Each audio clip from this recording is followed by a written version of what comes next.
শয়তান মানুষকে 6টা কৌশলে জাহান্নামে নেওয়ার বন্দোবস্ত করে। কোন বান্দা যদি এই 6টা কৌশল চিনে ফেলে তাহলে ওই বান্দার শয়তানের শয়তানি থেকে নিজেকে হেফাজত করে আশা করা যায় জান্নাতে চলে যাবে। সুবহানাল্লাহ বলেন। শয়তানের 1 নম্বর কৌশল হচ্ছে শয়তান মানুষকে শিরিক, শয়তান মানুষকে কুফর, আর শয়তান মানুষকে বিদআতের দিকে টানে। কোন বান্দা যদি একবার শিরিকে, কুফুরে আর বিদআতের মধ্যে ঢুকে যায়, শয়তান বড় নিশ্চিন্ন হয়ে যায়, নিশ্চিত হয়ে যায় আমার আর কোনো টেনশন নাই, এই ব্যক্তি বিনা হিসাবে জাহান্নামে যাবে। নাউজুবিল্লাহ বলেন।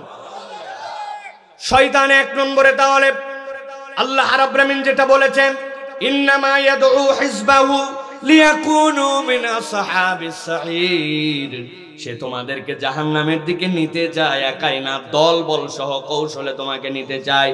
তার 1 নম্বর উপায় হচ্ছে তোমাকে শিরিকের মধ্যে ফেলতে চায়, কুফরের মধ্যে ফেলতে চায়, বিদআতের মধ্যে ফেলতে চায়। অনেক মুসলমান বলবেন, হুজুর আমি তো মুসলমান, আমি তো শিরিক করি না, আমি তো কুফর করি না, কিন্তু এই মুসলমানের মুখ দিয়েও তাদের কাজ দ্বারাও এমন কতগুলা কাজ আর কৌশলে করায় নাই শয়তান। ওই ব্যক্তি না বুঝে কখন যে বেঈমান হয়ে গেছে ওই ইমানদার নিজেই ওইটা জানে না। ভালো করে বোঝেন, হুদা হুদা ঠিক ঠিক বলেন না, আগে বোঝেন আপনার এলাকায় এরকম কথা প্রচলিত আছে কিনা। আপনার এলাকার কোন মহিলা ওই দিন তার লেপ তোষক সবগুলা আবহাওয়া ভালো দেখে শুকাতে দিছে, ধানগুলা খলার মধ্যে এসে নেড়ে দিছে, পালার মধ্যে থেকে খড়গুলা ভেজা ছিল, ওই খড়গুলা শুকাতে দিছে। আল্লাহর কি কাজ, 1-1.5 ঘন্টার মধ্যে মেঘ করে সাথে সাথে আকাশ ভার করে বৃষ্টি পড়তে শুরু করছে। ওই মহিলা, ওই পুরুষ তখন চিৎকার করে করে বলে, আমি যেই দিন শুকাতে দেই, আমি যেই দিন ধান নাড়ি, আল্লাহ তো দিন খুঁজে পায় না, ওই দিনই বৃষ্টি দেওয়া লাগে। বলে কিনা ভাই চাচা, বলে কিনা? আমার চাচা যেমনি মাথা ঝুঁকাচ্ছে বুঝতেছে চাচাও আসামি হতে পারে, ঠিক কিনা? এই কথা সেই ইমানদার যদি এরকম কথা বলে ফেলে তাহলে সে সাথে সাথে ইমান থেকে খারিজ হয়ে যেতে পারে। বলে আল্লাহ তো আর কারো বাচ্চা দেখে না, আমার বাচ্চাটার খালি রোগ, সব বাচ্চা সুস্থ, আমারটার খালি আল্লাহর অসুখ দেওয়া লাগে, এরকম কথা আবেগে অনেক সময় বলে ফেলে। এই কথা সে বলে না, শয়তান ইমানের বুঝ তার থেকে দূর করাই দিয়া যখন এই কথা বলায় ওই বান্দাটা ইমানের পরিচয়ে থাকে বাহ্যিকতায়, কিন্তু তার ইমান নষ্ট হয়ে যেতে পারে। শয়তান কৌশল করে, একবার যদি এই কৌশলে আল্লাহ থেকে তাকে দূরে সরায় দেওয়া যায় আর কোনো টেনশন নাই, ওই বান্দা জাহান্নামের দিকে চলে যেতে পারে, ঠিক না? দ্বিতীয় যেটা আছে, শয়তান আপনাকে সুকৌশলে নেক্সট সূরাতে আপনাকে ধোঁকা দিতে আসবে। বাচ্চাটার অনেক দিন ধরে অসুখ, ব্যবসা পাতি অনেক দিন ধরে করতেছি, কেন জানি লাভ হয় না, যেই চাকরির পরীক্ষায় দেয় সব ভালো লাগে, তারপরেও কেন জানি রেজাল্ট ঠিকঠাক মতো হয় না। একজন বন্ধু এসে বলছে, দোস্ত আমারও এরকম একটা ঘটনা ছিল, কিন্তু আমি একটা বুদ্ধি করে আল্লাহর দয়ায় কিন্তু আমি রেজাল্ট ভালো করে বলছি। কি করছিস বল? বলে শোন, একটা ছাগল নিয়ে অথবা এত টাকার মান্যত নিয়ে তুই শাহজালালের দরবারে চলে যা, আর যদি ভিসা পাসপোর্ট থাকে, এই দেশে এত বড় অলি নাই, যত বড় অলি আছে ওই পারে ইন্ডিয়ার মধ্যে আজমির শরীফের, সেখানে খালি মান্যত লাগায়া দেখ। চলে গেছে সে, যাওয়ার পরে 1,01,100 টাকার মান্যত দিয়ে দিছে, একটা ছাগল দিয়ে দিছে শাহজালালের দরবারে, শাহপরানের দরবারে। বগুড়ায় চলে গেছে মহস্থান করে। ওই লোককে যদি জিজ্ঞাসা করেন, ও ভাই আল্লাহর ওলি কি তোমার বরকত দেয়, আল্লাহর ওলি কি তোমার চাকরি দেয়? বলে না না না, তো তুমি যাও কেন?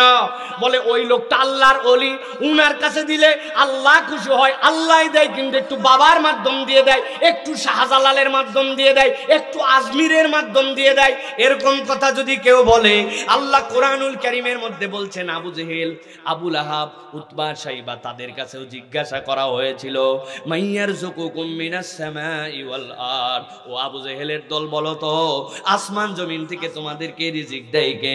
আম্মাই ইয়ামলিকুস সামা ওয়াল আবসার, তোমার চোখ দিছে কে, তোমার কান দিছে কে?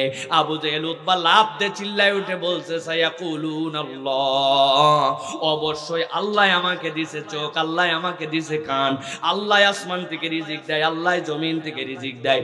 তাইলে আমরা যে দেখলাম, তুমি লাতের কাছে যাও, মানাতের কাছে যাও, হবলের কাছে যাও, উজ্জার কাছে যাও, ব্যাপারটা কি বলছো? ওহ, বোঝো নাই তাহলে বুঝাই দেই।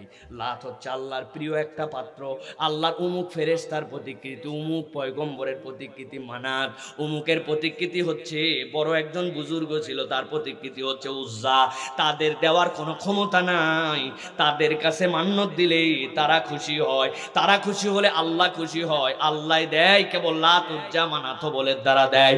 আল্লাহ কোরআনে বলছেন লিয়াতাকাররাবুনা ইলাল্লাহি যুলফা, ওরা কিছু করতে পারে না, কেবল আল্লাহর সাথে তাদেরকে আমাদেরকে নিকটাত্মীয় বানায় দেয়। আল্লাহ বলতেছেন এই ঈমান থাকার কারণে, এই কথা বলার কারণে তুমি যতই আল্লাহ খালিক আল্লাহ মালিক বলো, তোমরা সবগুলা বেঈমান। এখন আপনি ঈমানের ভেগ ধরে আছেন, কিন্তু আপনি যদি বিশ্বাস করেন এই উসিলায়ে তাআব্বুদিয়ার মধ্যে আল্লাহ রাব্বুল আলামিনের সাথে ইবাদতের মধ্যে কারো ওসিলা লাগে, দেওয়ার ক্ষেত্রে কারো ভায়া মাধ্যম লাগে, তাহলে আপনার ঈমান আর আবু জেহেলের ঈমানে পার্থক্য নাই। আল্লাহ না করুক হাসর নাসরটা ওই ঈমানদার নামদারি আর ওই আবু জাহেলের একসাথে হতে পারে। এই জন্য বড় বেশি সাবধান। আপনাকে সব সময় ঈমান বাঁচাতে হবে, আপনাকে সব সময় আল্লাহ রাব্বুল আমিনের সাথে কিসে শিরিক হয় এইটার ব্যাপারে আপনাকে সচেতন থাকতে হবে, ঠিক কি না? কিন্তু আফসোস লাগে, এই দুনিয়ায় আপনি কত বিষয় নিয়ে গর্ব করেন, হুজুর জানেন না আমার ছেলেটা অনলাইন থেকে শিখে শিখে জার্মানির ভাষা শিখে ফেলছে। ক্লাসের মধ্যে হুজুর আর বলেন না, এত ফটফট করে ইংরেজি বলে, কোত্থেকে জানি অনলাইনে শিখে ফেলছে। ইংরেজি জানার জন্য আপনি গর্বিত, বিদেশি ভাষা জানার জন্য গর্বিত। আপনি বলেন আমি কিচ্ছু বুঝি না, সে এত প্রযুক্তি বুঝে, তাতে আপনি বিরাট খুশি।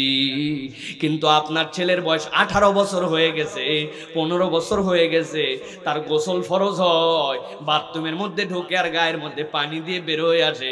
ফরজ গোসলের বিধান কি সে জানে না, জানাজার নামাজের পিছনে যায় না, তারপরেও গেলে চুপ করে থাকে। ইমাম সাহেব যখন তাকবীর বলা শেষ করার পরে সালাম ফিরায়, সালাম কেমনে ফিরাতে হবে এটাও সে জানে না। আশপাশের লোকের দেখে দেখে সালাম ফিরায় শেষ করে। হয়তোবা আল্লাহ মাফ করুক ওযু হয়তো নাই, অথচ আপনি একজন মুসলমান পিতা হিসাবে তার এক্সট্রা অর্ডিনারি কাজ নিয়ে খুশি, কিন্তু ঈমান জানে না, তাহারাত জানে না, ইসলাম জানে না। সেইটা নিয়ে বাপ মা নানা দাদা খালু পাড়া পড়শির কোনো চিন্তা নাই। এরকম লোক আমাদের টাঙ্গাইলে নাই, আছে। তাহলে ভালো করে বোঝেন, 1 নম্বরে আপনাকে শিরিক জানতে হবে, 2 নম্বরে কুফুরি যেন না হয় এখান থেকে বাঁচতে হবে। এবার আসেন 3 নম্বরে, শয়তান কৌশলের মধ্যে রাখে ওই বান্দা শিরিক হয়তো করে না, কুফুর হয়তো করে না, কিন্তু পাক্কা ইমানদার বান্দাকে দিয়ে সে বিদআত করায়। না ভাই, বিদআত কাকে বলে? সোজা বাংলায় বুঝে ফেলেন, আল্লাহ নবী ইবাদতের যে পদ্ধতি দেখায় গেছেন, ওই ইবাদতের পদ্ধতির বাইরে আপনি আমি যদি নতুন কিছু বানাই ওইটাই বিদআত। আল্লাহ নবীর দেখানো পদ্ধতির বাইরে দুনিয়ায় কারো পদ্ধতিতে কোনো ইবাদত হতে পারে না। আপনার যত যুক্তি থাক, যত লজিক থাক, এইগুলার 1 পয়সাও দাম নাই। কথা ঠিক? আওয়াজ করে বলতে হবে, কথা ঠিক? আরেকবার সুযোগ দিলাম, কথা ঠিক? বুঝবেন, সাইফুল্লাহ ভাই যখন 3 বার বলায় তখন এর পিছনে কোনো কারণ আছে ভাই। এখন আমি আপনাকে 3টা যুক্তি দিব, যদি পছন্দ হয় মাথায় ধরে যায় আপনাকে কিন্তু মেনে নিতে হবে। রাজি? 1 নম্বরে, আপনাদের এলাকায় ঈদের নামাজ হয়? কথা বলতে হবে, হয়। আমি কিন্তু জোরে বলতে হবে বলি নাই, কিন্তু কথাটা ঠোঁট দিয়ে আপনার বলতে হবে হয়। জানি তো হয়, কিন্তু কেন বলাচ্ছি, কারণ আছে। ঈদের নামাজে আপনাদের হয়, এলাকায় ঈদের নামাজে আপনাদের আজান হয় তো কেন? আরে এত বড় একটা মহল্লা, ঈদের মাঠে যেন সবাই আসতে পারে, মানুষের যেন সুবিধা হয়, এই জন্য সামনে রোজার ঈদ থেকে আমরা এবার আজান দিব, ঠিক আছে না? আশ্চর্য কথা। আচ্ছা ঠিক আছে, আজান বাদ দিলাম, আমরা ইনশাল্লাহ এবার থেকে আল্লাহ যদি বাঁচায় তাহলে আমরা সবাই এবার অন্তত একামতটা মাইকে দিব, যাতে একটা লোক নামাজ না মিস করে। বলেন ইনশাআল্লাহ। ওমা, একজনও রাজি নাই। কেন দিবেন না? বলে হুজুর এগুলো যুক্তি বাদ দেন, নবীজির সময় আজান হতো না, নবীজির সময় একামত হতো না, ওই সময় ঈদের নামাজ হয়েছে, আপনি কোত্থেকে আজান নিয়ে আসছেন, একামত নিয়ে আসছেন, ঠিক না? তাহলে আপনারা এটা মানবেন না, ঠিক তো? আচ্ছা ঠিক আছে, এটা দুর্বল যুক্তি। এবার একটা সবল যুক্তি দিব, আপনাকে অবশ্যই এবার মানতে হবে নবীজি সাল্লাল্লাহু আলাইহি সাল্লাম মাসুম। তার আমলনামায় আল্লাহ কোনো গুনাহ লেখেন নাই। আল্লাহ রাব্বুল আলামিন প্রত্যেক পয়গম্বরকে মাসুম বানাইছিলেন, তাদের অ্যাকাউন্টে গুনার অ্যাকাউন্টই নাই। সুবহানাল্লাহ। আর সাহাবীরা ছিলেন আমাদের জন্য সাহাবা কুল্লুহুম আদুল, প্রত্যেক সাহাবী ছিলেন নেকের মানদণ্ড। তাদের ব্যাপারে দুনিয়ার কোনো ব্যক্তির কোনো অধিকার নাই কোনো সমালোচনা করবে। সাহাবীদের সমালোচনা নন সাহাবী কেউ করতে পারবে না, ঠিক না? নেককার ছিলেন তারা রাদিয়াল্লাহু আনহু ওয়া রাদুআন, আল্লাহও খুশি, তারাও আল্লাহর প্রতি খুশি। তাদের গুনাহ খাতার তুলনায় আমাদের গুনাহ খাতা কম না বেশি? যা সত্য তাই বলবেন, তাদের তুলনায় আমাদের গুনাহ খাতা কম না বেশি? ওই সময় সাহাবীরা জুমার নামাজ পড়তেন 2 রাকাত, ঠিক কিনা? আমাদের গুনাহ খাতা যেহেতু বেশি, সপ্তাহের মধ্যে মধ্যে নামাজ আমরা অনেক ফাঁকি মারি, এই জন্য আমরা আগামী জুমা থেকে ইনশাআল্লাহ 2 রাকাত আর নয়, আমরা আগামী জুমা থেকে 4 রাকাত করে নামাজ পড়ব, বলেন ইনশাআল্লাহ। আচ্ছা ঠিক আছে, আপনারা যেহেতু পড়বেন না, ঝামেলা বাঁধতে পারে, আপনাদের কাছে জিজ্ঞাসা করি, সিজদা দেওয়া ভালো না খারাপ? রুকু করা ভালো না খারাপ? তাহলে আমরা হুজুরকে বলবো, হুজুর আহা এতগুলা লোক মিলে তো একসাথে সিজদা আমরা দিতে পারি না, আগামী জুমা থেকে প্রত্যেক রাকাতে আল্লাহ বাঁচালে ইনশাআল্লাহ আমরা 4টা করে সিজদা দিব। দিবেন না? তাহলে হুজুর আপনার এগুলা আলগা ওয়াজ বন্ধ করেন। নবীজি যা দেখায় দিয়ে যায় না, আপনি কিসের যুক্তি দিয়ে সিজদা ভালো নামাজ ভালো বলে রাকাত বাড়াবেন? কারো বাপের ক্ষমতা নাই, ঠিক না? আচ্ছা এগুলা বাদ দিলাম, নতুন একটা মাসলা আপনাদেরকে জানাই দেই। এই মাসলাটা আপনারা অনেকেই জানেন না, কিন্তু জিজ্ঞাসা করব, সকলকে উত্তর দিতে হবে। নামাজ আপনারা কম বেশি তো পড়েন না ভাই? নামাজের সিজদার ভিতরে কি কোরআন তেলাওয়াত করেন? নামাজে কি বৈঠক যখন করেন বৈঠকের মধ্যে কোরআন তেলাওয়াত করেন? নামাজের রুকুতে কি কোরআন তেলাওয়াত করেন? কোরআন তেলাওয়াত করেন কোন জায়গায়? যখন আপনি দাঁড়ায় থাকেন সেই সময় আপনি কোরআন তেলাওয়াত করেন, ঠিক না? এই জন্য নতুন মাসালা, আগামী থেকে কোনো ব্যক্তি বসে চিত হয়ে কাত হয়ে শুয়ে কখনো কোরআন পড়তে পারবে না। কোরআন যদি পড়তে হয় তাহলে তাকে দাঁড়ায় পড়তে হবে। হেফজখানা মাদ্রাসায় বসে বসে কোরআন তেলাওয়াত করা জায়েজ নাই, ঠিক না ভাই? আরে যুক্তি দিছি আমি, আপনি বলছেন সিজদায় কোরআন পড়েন না, দাঁড়ায় পড়েন না, রুকুতে পড়েন না, খালি দাঁড়ায় দাঁড়ায় কোরআন পড়েন, তাহলে আপনি কোন হিসাবে বসে কোরআন পড়বেন? এখন থেকে আপনাকে দাঁড়িয়ে দাঁড়িয়ে কোরআন পড়তে হবে। বলবেন হুজুর আলগা ফতোয়া দিয়েন না। নবীজি আয়েশা সিদ্দিকা রাদিয়াল্লাহু তাআলা আনহার কোলের মধ্যে শুয়ে শুয়ে কোরআন তেলাওয়াত করছে, আপনি কোথা থেকে মাসলা নিয়ে আসছেন? ওটা নামাজের মাসালা, বাকিগুলা ভিন্ন, কথা ঠিক কিনা? তাহলে আপনি এই মাসলাও মানলেন না, জুম্মার দিনেরটাও মানলেন না, হাতে পায়ে ধরলাম ঈদের দিনেরটাও মানলেন না। আপনি বলতেছেন নবী যা করেন নাই, সাহাবীরা যা করেন নাই আপনি করবেন না। সেই আপনি এবার দেখেন তো, হিসাব মিলান। ওই যে জোরে জোরে 3 বার ঠিক বলাইছিলাম, এবার বোঝা যাবে গলার আওয়াজ আসে না নাই? আসসালামু আলাইকুম ওয়া রাহমাতুল্লাহ, আসসালামু আলাইকুম ওয়া রাহমাতুল্লাহ, আল্লাহুম্মা আমিন। আসেনি ভাই? আল্লাহ নবী সাল্লাল্লাহু আলাইহি সাল্লাম পুরা তার 23 বছরের জিন্দেগিতে যত নামাজ পড়ছেন, সেটা মুসল্লি নিয়ে হোক আর মুসল্লি ছাড়া হোক, আল্লাহ নবী নামাজের পরে কখনো সকলকে নিয়ে একসাথে সম্মিলিতভাবে হাত তুলে মুনাজাত করেন নাই। নবীজি আজকার পড়েছেন আস্তাগফিরুল্লাহ আস্তাগফিরুল্লাহ আস্তাগফিরুল্লাহ, আল্লাহুম্মা আনতাস সালাম ওয়া মিনকাস সালাম, আল্লাহুম্মা লা মানিআ اللهم لا مانع لما أعطيت ولا معطي لما منعت أشهد أن لا إله إلا الله وحده لا شريك له। সকালবেলা পড়ছেন আল্লাহুম্মা আনতা রাব্বি লা ইলাহা ইল্লা আনতা খলাকতানি ওয়া আনা আবদুকা। এইগুলো সবগুলা পড়ার পরে আল্লাহর কাছে কায় মনোবাক্যে তার মতো করে তিনি মুনাজাত করেছেন। এটা ছিল আল্লাহর নবীর আমল, সাহাবীদের আমল। আর আমার মসজিদে আমাদের এলাকার আমল হচ্ছে, আর কিছু হোক না হোক, কি পড়লো না পড়লো, হাত তুলে চুপ চুপ করে 3 বার মুখের মধ্যে দেওয়া লাগবে। এই ওয়াজ শুনে যদি বলে এইটা আল্লাহর নবীর আমলে ছিল না, এইটা একটা নব্য বিদআত, আসেন আমরা এটা বাদ দেই। ফজরের সময় ইমাম সাহেব এটা বাদ দিছে, মুরব্বী পিছন থেকে বলছে তুই কি প্রথম ইমাম? তোর আগে ইমাম ছিল, আগের হুজুররা বোঝেনি নাকি? তোমার যদি এত ফতোয়া নেওয়া লাগে এলাকার থেকে যাও। আছে কিনা? এই ঠিক কিন্তু অত জোরে হয় না। আমি এইটা সমাজের মধ্যে বিভ্রান্তি আর বিভেদ আনার জন্য বলছি না। আপনাকে বিদআত কোনটা এইটা হৃদয়ের মধ্যে আগে চিনে নিতে হবে, ঠিক না?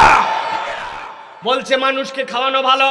আল্লাহ নবী বারবার বলছেন, 16-17টা হাদিসের মধ্যে আসে আইউল আমালি আফদাল ইয়া রাসূলুল্লাহ। আল্লাহ নবী বলছে আতইমুত তুআম, আতইমুত তুআম, আতইমুত তুআম, খাওয়াও খাওয়াও, খাদ্য খাওয়াও। আল্লাহ নবী ওই জায়গাতে বলেনও নাই মানুষকেই খালি খাওয়াও। আপনি যদি নিয়ত ভালো থাকে, আল্লাহর প্রাণী যদি একটা কুকুরকেও আপনি খাওয়ান, আল্লাহ আপনাকে রিওয়ার্ড দিতে পারে। কুকুরকে পানি খাওয়ায়া নিজের সতীত্ব বিক্রিকারীকে আল্লাহ মাফ করে দিয়েছে। কিন্তু উনি বলছে বাপ মরছি, খাওয়ানো ভালো, কিন্তু 40-এর দিনে খাওয়ানো লাগবে। আপনি যদি বলেন ভাই এইটা শরীয়তে নাই, বলছে রাখ, বেশি বুঝবি না, আগের হুজুররা বোঝেনি নাকি? যত হুজুর তুমি আইছ সর বেটা, এই সমাজের মধ্যে ফিতনা করে, এই হুজুরি খেদা। এই ঠিক কিন্তু জোরে হলো না। আপনি বুঝতেছেন না, বুঝতেছেন না। এইটা আপনার আমার সমস্যা নয়, এইটা শয়তানের কৌশল। এই কৌশলে শয়তান আপনাকে আমাকে জাহান্নামে নিতে চায়। যেটা ইবাদত নয়, ওই ইবাদত বানায় আপনাকে দিয়ে করাবে, ঠিক না? ঈদে মিলাদুন নবী নিয়ে আসবে আপনার সামনে, নবীর আগমনে আপনার মোহাব্বত দেখাতে হবে। আমি বলি ওরে বেকল, যদি আল্লাহ নবীর ঈদের জন্য কিছু, জন্মের জন্য কিছু করা লাগতো, যেই লোকটা গারে হেরায় নবীজি সাল্লাল্লাহু আলাইহি সাল্লামের থেকে আসার পরে মুরব্বীদের মধ্যে প্রথম ঈমান আনলেন, যেই ব্যক্তিটা আল্লাহ নবী সাল্লাল্লাহু আলাইহি সাল্লামের সাথে গারে সওরের মধ্যে থাকলেন, আল্লাহ যার ব্যাপারে কোরআন আয়াত অবতীর্ণ করলেন, ইদহুমা ফিল গার ইয ইয়াকুলু লিসাহিবিহি লা তাহজান ইন্নাল্লাহা মা'না। আল্লাহ আবু বকরকে ডাইরেক্ট আয়াত দিয়েছেন। সুতরাং নবীর জন্মে যদি কিছু করা লাগতো, আবু বকর করতেন, ওমর করতেন, ওসমান করতেন, সাহাবীরা করতেন। তাদের আমলে যেইটা নাই, কোন যুক্তিতেই তুমি সেইটা ইবাদত বানাতে পারবে না। ও আপনারা যুক্তি দিবে পৃথিবীর শ্রেষ্ঠ মানুষ, আমিও স্বীকার করছি, রহমাতুল্লিল আলামিন, তার জন্য একটু করলে কি হয়? বেটা দুনিয়ার নাপাক মানুষের জন্য তুমি বার্থডে করতে পারো, আর নবীর জন্য তুমি নবীর দুশ্মন। আপনিও বলছেন ঠিক, ওদিকেও ঠিক, এদিকেও ঠিক। আপনার আসলে কোন দিকে ঠিক? আপনার ইমানে গন্ডগোল। এই জন্য বুঝতে হবে এটা আমার দোষ নয়, এইটা শয়তানের চক্রান্ত। শিরিক, কুফর, বিদআত ও কৌশলে চাবে ইসলামে যা ইবাদত নাই ওই বান্দার দিয়ে করাইলেই মুক্তি, আসলে করাইলে জাহান্নাম, ঠিক কি না? জানাজা করে, জানাজা করার পরে কবরে নামানোর আগে একবার দোয়া করো। কি রে ভাই, আল্লাহ নবী বললো কবরে দাফন কাফন করে এরপরে দোয়া করো, জানাজাই তোমার দোয়া শেষ। ওই বলছি এইগুলা হুজুর, এই হুজুরে হতো আমাদের দরকার নাই। যুগ যুগ ধরে যা চলে আসতেছে, কোত্থেকে আইছে? সবাই কবর দিতে পারবে না কে? এর জন্য আগে একবার দোয়া করে দাও। হুজুরও দোয়া বেকায়দায় করে দোয়া করে দিছে। এটা না শরীয়তে আছে, না ইসলামে আছে, কিন্তু সমাজে এটা প্রতিষ্ঠিত ইবাদত হয়ে গেছে। আল্লাহ বলতেছেন এটা শয়তানের কৌশল রে বেকল, ইন্নাশ শাইতানা লাকুম আদুউম মুবিন। ও তো তোরে বুঝ দিছে, যুক্তি দিছে, দিয়া তোরে এটা বৈধ করাইছে তোরে জাহান্নামে নেওয়ার জন্য। আর আপনাকে সচেতন ভাবে এখান থেকে বাঁচতে হবে, যাতে আমি জান্নাতে যাই, জাহান্নামে না যাই, ঠিক কি না? তাহলে মনে থাকবে তো, শয়তানের 1 নম্বর কৌশলটা হচ্ছে শিরিক, কুফর, বিদআত। মনে থাকবে শয়তানের কৌশল কয়টা? মাশাআল্লাহ, এই তো অ্যাক্টিভ শ্রোতা আছে। চলেন তাহলে সামনে বের হই আমরা। 2 নম্বর শয়তানের টার্গেট, মানুষ যখন শিরিক, কুফর, বিদআত থেকে সচেতন হয়, শয়তান তখন ওই মানুষগুলাকে গুনাহ কবিরার মধ্যে ফেলার জন্য ধান্দায় লেগে যায়। গুনাহ কবিরা মানে কি? যেই গুনাহগুলো আল্লাহ রাব্বুল আমিন নিষেধ করছেন ডাইরেক্ট, বান্দা ওই কাজগুলা যখন করে, ওইটা হচ্ছে ওই বান্দার জন্য গুনাহ কবিরা। আল্লাহ রাব্বুল আমিন কোরআনুল কারীমের মধ্যে বলছেন, নবী আপনি জানায় রাখেন ইন তাজতানিবু কাবাইরা মা তুনহাউনা আনহু নুকাফির আনকুম সাইয়্যাতিকুম ওয়া নুদখিলকুম মুদখালান কারীমা। আপনার উম্মতকে আপনি জানায় রাখেন, ইন তাজতানিবু কাবাইরা মা তুনহাউনা, তোমার যত কবিরা গুনাহ আছে সেখান থেকে যদি তুমি একবার নিজেকে পরহেজ করে রাখো, নিজেকে বাঁচায় নাও, আল্লাহ বলতেছেন নুকাফির আনকুম সাইয়্যাতিকুম, আমি আল্লাহ তোর বাকি গুনাহগুলা সবগুলাকে মুছে দিব। সুবহানাল্লাহ। আল্লাহ বলছেন কেবল মুছেই দিব না, ওয়ানুদখিলাকুম মুদখালান কারীমা, আমি আল্লাহ আমার এই দয়ার সৃষ্টি আদরের সৃষ্টি মানুষকে আমি রব্বুল আলামিন জান্নাতের মধ্যে ঢুকায়া দিব। সুবহানাল্লাহ। তাহলে বাঁচতে হবে কি থেকে? কবিরা গুনাহ থেকে। বলেন কি থেকে? কিন্তু আমি জানি না কবিরা গুনাহ কাকে বলে, আমার কোনো ধারণাই নাই। অনেক বান্দারা নিজে মুসলমান পরিচয় দেয়, দেওয়ার পরে এমন কাজ করেছে কল্পনাই করতে পারেন এটা তার জন্য কবিরা গুনাহ।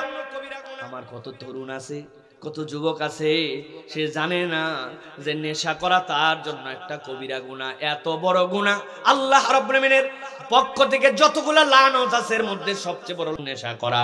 কিন্তু ওই ছেলেটা আস্তে আস্তে করে বিড়িখোর থেকে গাঁজাখোর হয়েছে, গাঁজাখোর থেকে ফেন্সিখোর হয়েছে, ওই বান্দাটা নেশার মধ্যে ডুবে গেছে। এরকম মানুষ এলাকায় আছে কিনা? প্রচুর মানুষ নষ্ট হয়ে যাচ্ছে এভাবে। শয়তান কৌশল নিচে তাকে কিভাবে তাকে গুনাহ কবিরার মধ্যে ফেলবে। আবার এত বড় দাড়িওয়ালা, জুব্বা টুপিওয়ালা, নামাজ বাদ দেয় না, কিন্তু নিজে বিশাল বড় কবিরা গুনার মধ্যে আছে, নিজেই হয়তো জানে না। বাপ মরে যাওয়ার সময় বলে গেছিল, তুই আমার বড় ছেলে, মেজো ছেলে, সব দলিলগুলা তোর কাছে দিয়ে গেলাম, বোনগুলা রয়ে গেল, আমার জমি জমাগুলা ইনসাফ মতো যেভাবে যা পাবে হক মতো বন্টন করে দিস। উনি বুড়া হয়ে গেল, বোন মরার বয়স হয়ে গেছে, আজ পর্যন্ত বাপের জমি সঠিকভাবে বন্টন করে দেয় নাই। এরকম দাড়ি পাকা মুরব্বী অনেকগুলা এলাকায় আছে না? না, কথা বলেন আছে? ওই মানুষ দোকানে ব্যবসা করে, হালাল মালকে হারাম বানায় ফেলে। আছে এলাকায় ভাই, বোঝেন নাই, দেখেন তো চিনেন কিনা উনাকে। আমি একটু চিনাই। আপনি উনার দোকানে গেছেন মাল নেওয়ার জন্য, আপনাকে দেখেই বলছে আপনি আমার বৌনির কাস্টমার। ওরে 11 নম্বর কাস্টমার দিনে, কিন্তু বিক্রির সাথে বলছে বৌনির কাস্টমার। বলছে চাচা আপনার মতো সেনা লোক দেখে কেনা দামে দিলাম। বাপ দাদার জন্মের সাথে দেখা হয় নাই, কিন্তু সেনা লোক বলে কেনা দামে দিলাম বলে 400 টাকা এক্সট্রা গলা কাটে ফেলছে। মাল হালাল, দোকান হালাল, ব্যবসা হালাল, কিন্তু কেবলমাত্র এই হারামটা বোঝে নাই যে এই মিথ্যা কথা বলে প্রতারণা করা আল্লাহ হারাম করেছেন। ওই ব্যক্তি কবিরা গুনার মধ্যে পড়তেছে হালাল মাল দিয়া। এরকম দোকানদার এলাকায় নাই, আছে? আল্লাহ রাব্বুল আমিন এই জন্য বলছেন, বান্দা খুব সাবধান হয়ে যাও, খবরদার খবরদার, তুমি সুদের সাথে জড়িত হতে পারো না, তুমি ব্যভিচারের সাথে জড়িত হতে পারো না, তুমি জুলুমবাজ হতে পারো না। দুনিয়া এখন জুলুমে ভরে গেছে, সবাই সুযোগ পেলে কে কার উপরে জুলুম করবে। অনেক মুরব্বী নামাজি ফজরের নামাজের পরে কোদাল কাঁধে নেয়, মাঠের দিকে রওনা হয়েছে। লোকজন বলছে এত সকালে, বলছে বলিস না বাপ, রোদ উঠলে আর কাজ করতে যান কই? বলে বাবারে আমি একটু ভুঁইটার জমিটার একটু আল কাটতে যাচ্ছি। আসলে মুরব্বী আল কাটতে যায় না, ওনার সাথে যার জমি লাগানো ওই পারের জমিওয়ালা এখনো আল কাটে পারে নাই, উনি তার আগে আল কোপায়া জমিটা 4 আঙ্গুল ঠেলতে যায়। আছে ভাই, আছে? আপনার তো দোষ না, শয়তান আপনাকে বুঝ দিয়ে দিছে, ওর কৌশল। আরে যেমনে হোক ইমান রাখবে, সব রাখবে, বুঝাবে, কিন্তু গুনাহ কবিরার মধ্যে ওকে ঢুকায় দিবে। একবার যদি ওই বান্দা গুনাহ কবিরার মধ্যে ঢুকে যায় তাইলে বাঁচার আর উপায় নাই।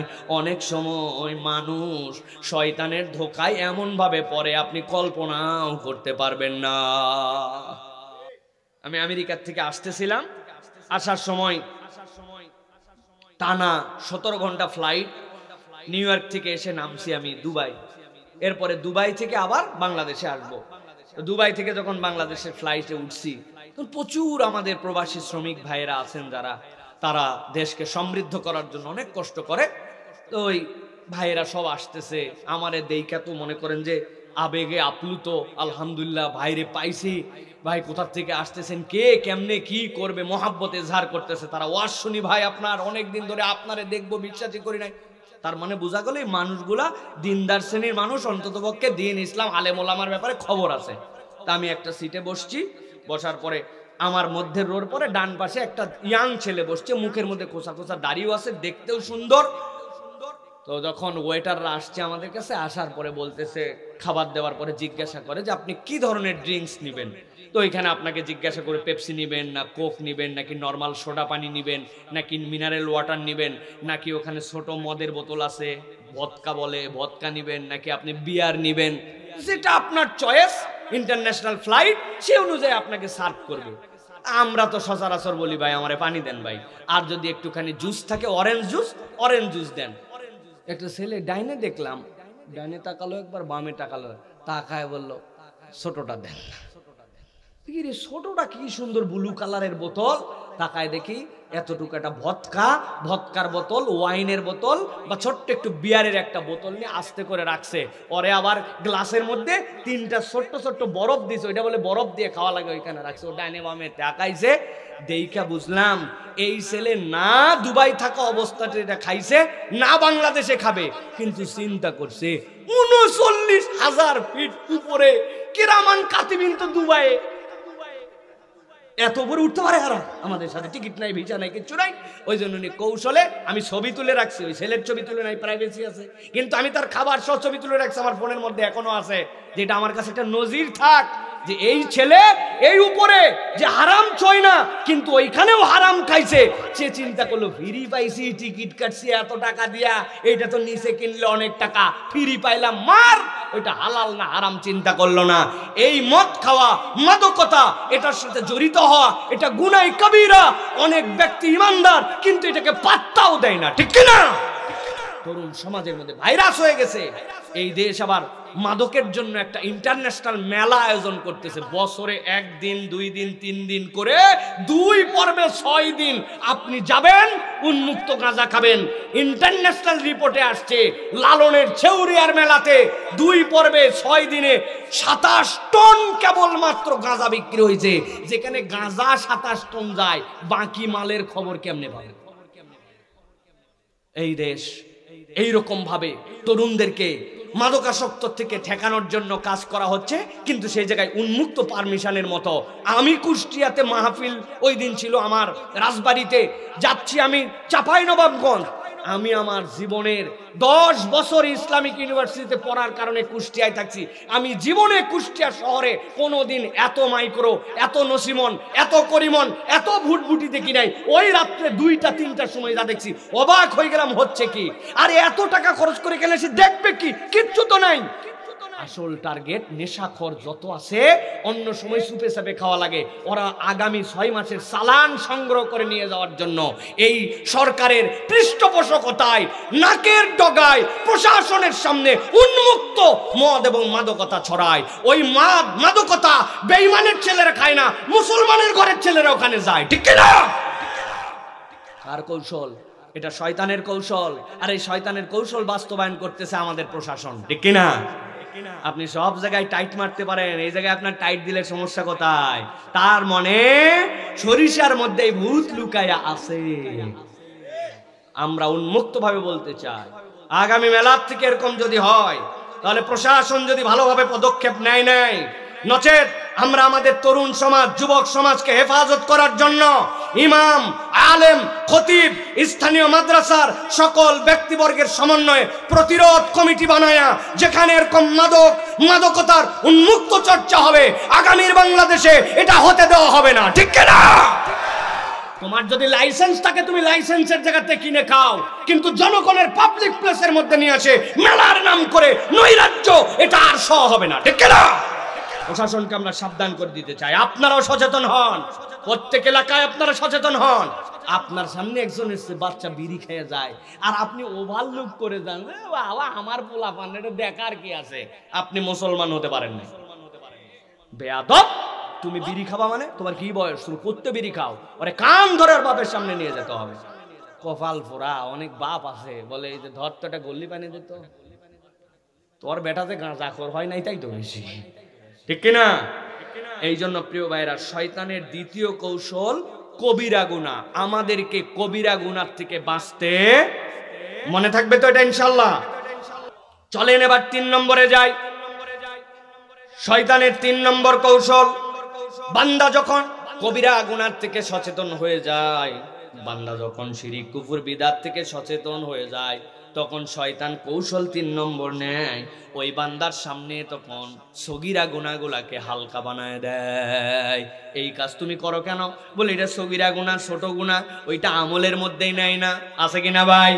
নবীজি সাল্লাল্লাহু আলাইহি সাল্লাম একটা উদাহরণ দিয়েছেন, আমি সংক্ষেপ করে আপনাদের কাছে উদাহরণটা বলি। নবীজি বলছেন, কোন একটা কাফেলা খোলা একটা মাঠের মধ্যে যে অবস্থান করতেছে, তাদের জন্য রান্না বান্না করা হবে। এখন প্রত্যেকেই লাকড়ি সংগ্রহ করে। প্রত্যেকেই যখন লাকড়ি সংগ্রহ করতে যায়, যেহেতু কাফেলাটা বড়, সবাই মিলে ঘোষণা দিয়েছে, যাও এখন খড়ি সংগ্রহ করে নিয়ে আসো মরুভূমির দিকে। সবাই মিলে বেরিয়ে গেছে, রান্না করা লাগবে, অনেকগুলা বড় কাফেলা। যাওয়ার পরে কেউ এতটুকু লাকড়ি পাইছে, কেউ এতগুলা পাইছে, কেউ একটা কেবল ডাল পাইছে। কিন্তু সকলে যখন সব খড়িগুলা সংগ্রহ করে নিয়েছে, এক জায়গায় রেখেছে, এরপরে জাল ধরায় দিয়েছে। ধরানো মাত্র সব জাল দিয়া মানুষের রান্নার ব্যবস্থাপনা হয়ে গেছে, সবগুলাকে পুড়ায় পড়ায় রান্না করা হয়ে গেছে। আল্লাহ নবী বলছেন, একটা লোক যদি বেরিয়ে যেত, যাওয়ার পরে যদি খড়ি সংগ্রহ করতে যেত, সে তাহলে ওইটা সংগ্রহ করতে পারতো না। কিন্তু সবাই যখন বেরিয়ে গেছে, কেউ 1 খণ্ড ডাল পাইছে, কেউ 5 খণ্ড, কেউ 2 খণ্ড, কিন্তু নিয়ে আসার পরে ওইটা আগুন জ্বালানোর জন্য যথেষ্ট হয়ে গেছে। আল্লাহ নবী বলছেন, বান্দা তুমি মনে করে এটা আমার ছোট গুনাহ, ব্যাপার না, কিন্তু এই ছোট গুনাহগুলাই জড়ো হতে হতে হতে কিয়ামতের দিনে আমলনামায় এমন ভাবে উপস্থিত হবে, আল্লাহ নবী বলছেন এই ছোট গুনাহগুলা ওই মানুষগুলাকে ধ্বংস করে দেওয়ার জন্য ওই দিন যথেষ্ট হয়ে যাবে। এই জন্য এটা সগীরা গুনাহ। এই গুনাহ করলে এমন কি হয়, ইমানদারের কখনো এরকম চিন্তা থাকবে না। বান্দা যদি জানে এটা গুনাহ, ওই বান্দা কখনো এই গুনাহ করতে পারে না। আল্লাহ রাব্বুল আলামিন কুরআনুল কারীমের মধ্যে বলছেন, গভীর মনোযোগ দেন।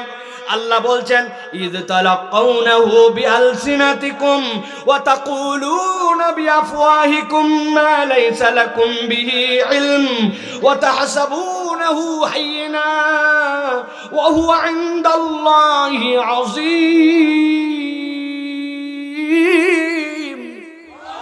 আল্লাহ বলছেন, তোমরা মনে করো যখন মুখ দিয়ে কোনো কথা বলো, একা একা কথা বলো, নিজেদের মধ্যে বলো, আল্লাহ বলতেছেন ও তাহসাবুনাহু হায়্যিনা, মনে করে এটা হালকা বিষয়। আরে বলেই মানুষ, একটু বললে কি হয়, এই শালার বেটা এদিক আয়, ডাক দিছে না ভাই?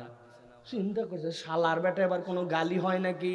নাতির ডাকে বলছে হারামজাদা, দোকানের থেকে যেটা গুলান, আপন নাতিকে ডাক দিছে হারামজাদা বলে, আসে না নাই ভাই?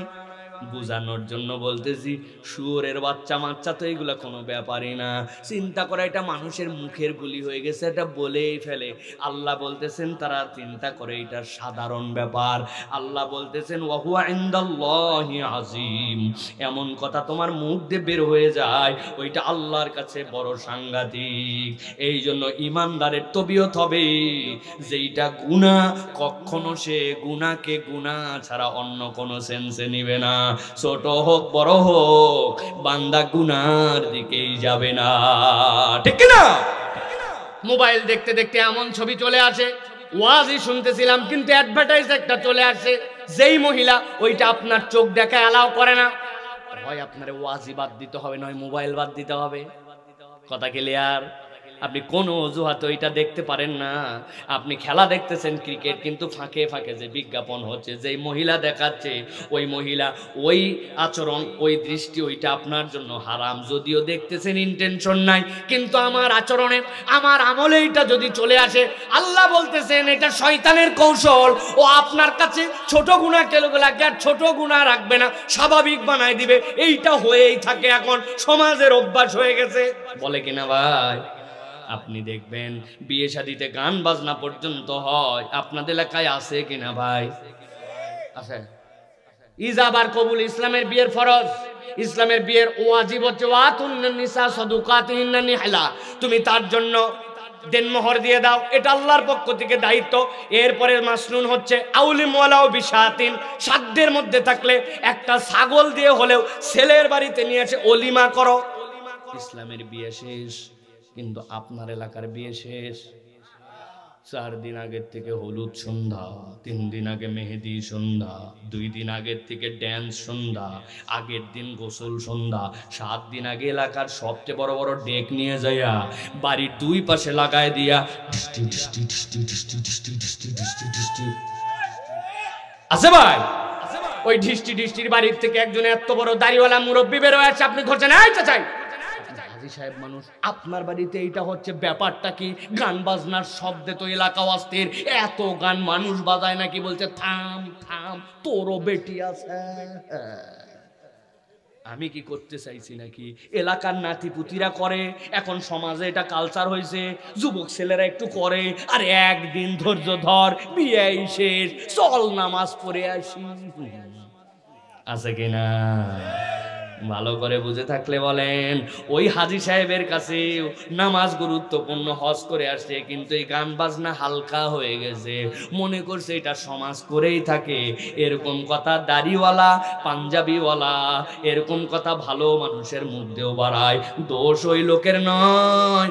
আল্লাহ বলতেছেন শয়তান তোমার কাছে এই গুনাহগুলা হালকা ভাবে দাঁড় করাইছে, করতে থাক করতে থাক, কিয়ামতের দিনে যায় আমল নামায় এমন পরিমাণ দাঁড়াবে, আল্লাহ নবী বলছেন ধ্বংস হয়ে যাওয়ার জন্য এইটাই যথেষ্ট হয়ে যেতে পারে। নাউজুবিল্লাহ। এই জন্য প্রিয় ভাইয়েরা, প্রত্যেকটা ধাপ ফেলার সময় ভাবতে হবে যে আমি কি করতেছি। মুখে পান খাচ্ছি আর এমন একটা ওয়ালের মধ্যে কোনা দেখে পেস করে মাইরে দিলাম, ওই লোক কষ্ট করে তার ওয়াল রং করছে, ওখানে ফেলার পারমিট করে নাই, আপনি বান্দার হক নষ্ট করছেন। আপনি মসজিদের মধ্যে ঢুকেছেন, আপনার জুতা দিয়ে পানি পড়তেছে, আপনি ওরকম করে ধরে নিয়ে গেছেন, কে দেখলো? কার্পেটের উপরে পড়লো, ওইটা তো চুষে চলে গেল, কিন্তু আপনি একটা গুনাহ করে ফেলছেন। আপনি অজুর কল ছেড়ে দিয়া মুখের মধ্যে পানি দিয়া কুলি করতেছেন, আর কল করকরা করে সারা করতে করতে দিকে 1.5 লিটার পানি নাই। আছে ভাই, আছে। আহা, আপনি চিন্তা করছেন মসজিদের পানি আমি কি চান্দা দেই না, কিন্তু আপনি পানির অপব্যয় করে ফেলছেন। আপনি জানেনই না যেখানে বাইকে হরেনটা দেওয়ার দরকার নাই, আপনার বিশাল বাইক বুম বুম বুম মারেন, আর যেখানে হরেন মারা লাগবে সেখানেও মারেন, যেখানে মারা লাগবে না সেখানেও মারেন। মানুষ কষ্ট পায়, পিছনে একটু তাকাইছে যে কি রে বেয়াদব না কি রে, এরকম করে হরেন দেয় নাকি, এরকম করে চালাই কিনা। আপনি বুঝেন নাই, কিন্তু আপনি একটা গুনাহ করছেন, শয়তান কৌশলে ফেলছে আপনারে। হ্যাঁ, করেই থাকে, বয়স ইয়াং হয়েই থাকে।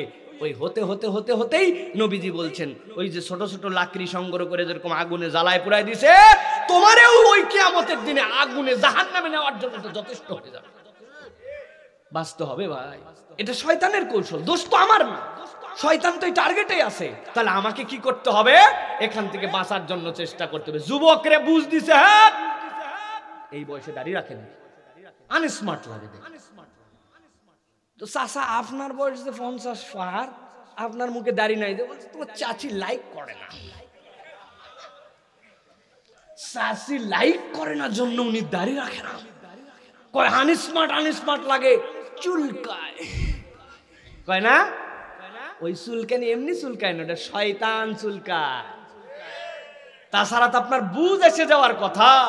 আমার নবী দাড়ি কাটে নাই, দাড়ি রাখতে বলছে ফরজ, কাটতে বলছে হারাম, বড় করতে বলছে জন্য ওয়াজিব, আর আপনি বলতেছেন দাড়ি রাখলে চুলকায়।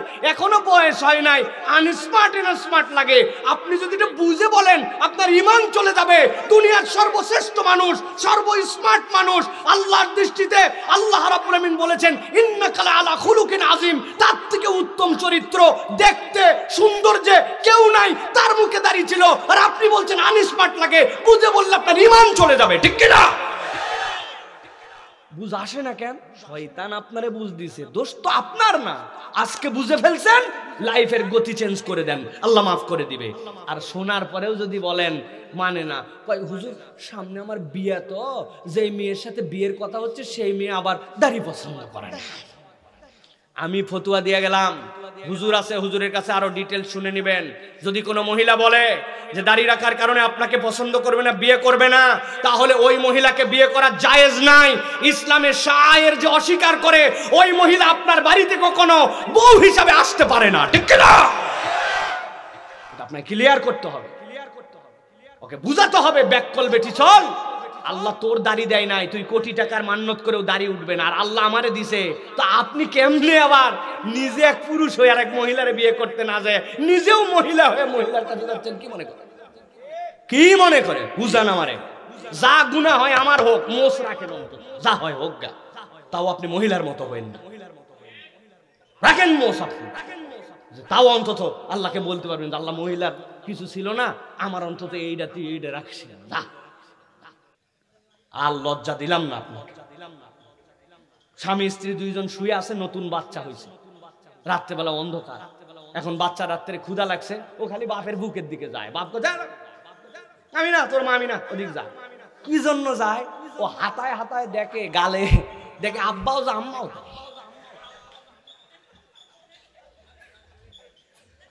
আর বলা লাগবে ভাই?